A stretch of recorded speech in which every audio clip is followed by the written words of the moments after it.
When we started this project, we said that nothing was off the table. This was a chance to just roll out a blank sheet of paper and say, how are we going to really do this from the ground up? In the end, about the only thing that's carried over from the old bike is the brake system. Everything else has been finessed, pared back, upgraded. This is the lightest Brompton we can achieve.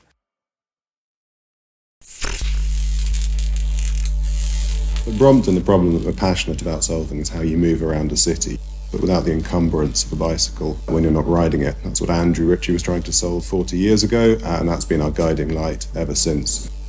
We've always known that we wanted to do a no-holds-barred, the lightest possible bike that we could make. We had to maintain the fold. That was absolutely key. Titanium is an abundant material within the earth. It's one of the most common ores, but turning it into a useful product is not done in a lot of places. It's extremely strong, it's extremely light, it's tough, it's corrosion resistant, but it is not straightforward to work with. CW Fletcher are a company based up in Sheffield. They have a long history going back over 100 years. Sheffield has got a big history in manufacturing. The city was founded in steel manufacturing. We were presented with a different vision of what was achievable. They felt it could be done when everyone else was telling me it couldn't. All the frames that we make here in Brompton are handcrafted and handmade. We take titanium tube, titanium plate, and we weld them into frames that then get shipped down to the London facility and built into the T-Line bike. Technology advancements, particularly in mechanical simulation, has allowed us to carry out a lot of optimizations which we wouldn't be able to have done 5-10 years ago. We start with the design in CAD, so we have a computer model. We then map that model with effectively Lego bricks, and then each of these elements experience displacement and stress. Once we understand the loads and we apply the simulation tools, we're able to understand the stress and the strain of these components with a whole new level of insight, and that guides our design decisions and allows us to really just follow the physics. We're adding material in when we need it, and we're taking material away where we don't need it. We have gone over this entire product in every detail and looked for every single gram we can find. We're using polyurethane inner tubes because we're saving a relatively large percentage of weight for that inner tube. And they're orange, which is cool.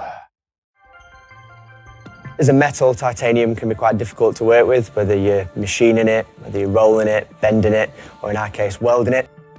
It's not like steel, so we have to form it in a different way, we have to build it in a different way, so we have to play with different wall thicknesses and different bend angles and the way we bend stuff, spring back. For some of the things in T-Line, we had to create new ways of testing.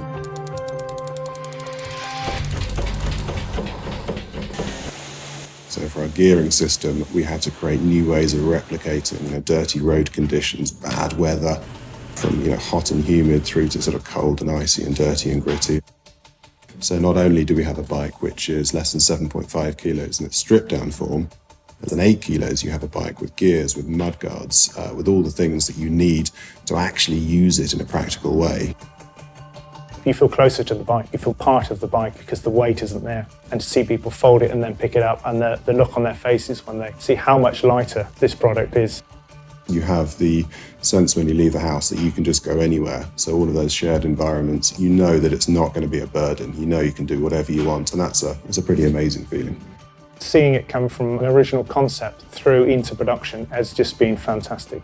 It makes you feel proud that you've worked as hard as you can to make that weld as good as you possibly can. It's so rewarding. It's bloody awesome to see it coming off the end of the line now. It's hugely rewarding, and it's been a massive team effort, and the team have really driven it to beyond what my vision of it was, and it's great to see really that we've ended up with this product.